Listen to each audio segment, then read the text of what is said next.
बिस्मिल्लाहिर्रहमानिर्रहीम। मेरे मुजफ्फराबाद के गजूर भाइयों, मैं आज आपको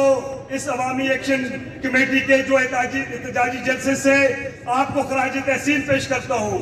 जिस तरीके से हमारी ये पिछले 4 महीने से इस तारीख का आगाज हमारी अवामी एक्शन कमेटी के जो रहनुमाए हैं उन्होंने जिस भरपूर तरीके से पूरे आज़ाद कश्मीर के अंदर इसको उजागर किया, मैं इस पे अपनी तरफ से और अपनी barbers welfare association barbers and beautician all Azad Kashmir की तरफ से इस प्लेटफॉर्म से आप लोगों को मुबारकबाद पेश करता हूँ। और आइंदा का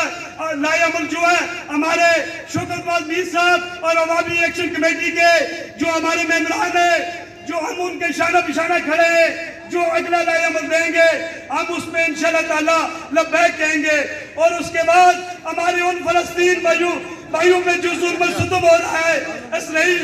के खिलाफ, वो जैसे हमारे भाई ने कहा है कि उन चीजों का बाइकाट करें, उन तमाम जो हमारे मुसलमान ममालिक है, मैं उनसे पुरजोर ये मुतालबा करता हूँ और ये अपील करता हूँ क्योंकि इस वक्त हमारे मजलूम बहन भाई वो जिस जुल्म और जबर का शिकार है, उनके लिए खुदा ना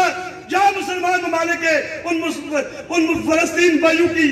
जो आवाज बने और उनकी मदद करे। मैं इस पंडाल का और इस अवामी एक्शन कमेटी का बिलखुसूस इस मुजफ्फराबाद के जो हमारे जो इधर के जो जलसे का इनेकाद जैसे हमारे अमर जरगर साहब और खुर्शीद मुगल साहब, इस पे मैं आपको मुबारकबाद पेश करता हूँ। और हमारे तमाम एरिए से बिलखुसूस मेरे मदीना मार्केट जनाब राजा अबरार साहब, आपकी कोशिशें हमारे तमाम जिला मुजफ्फराबाद डिवीजन मुजफ्फराबाद से ये हमारी तारीख जो है इंशाअल्लाह ताला ये अभी शुरू हुई है। जिस वक्त तक हमारे चार्टर ऑफ डिमांड पे अमल दरामद नहीं हो जाता उस वक्त तक ये हमारी तारीख जो है जारी और सारी रहेगी अल्लाह ताला की मदद से। मैं इसी के साथ अपना टाइम जो है शौकत मीर साहब के लिए वक्त करता हूँ।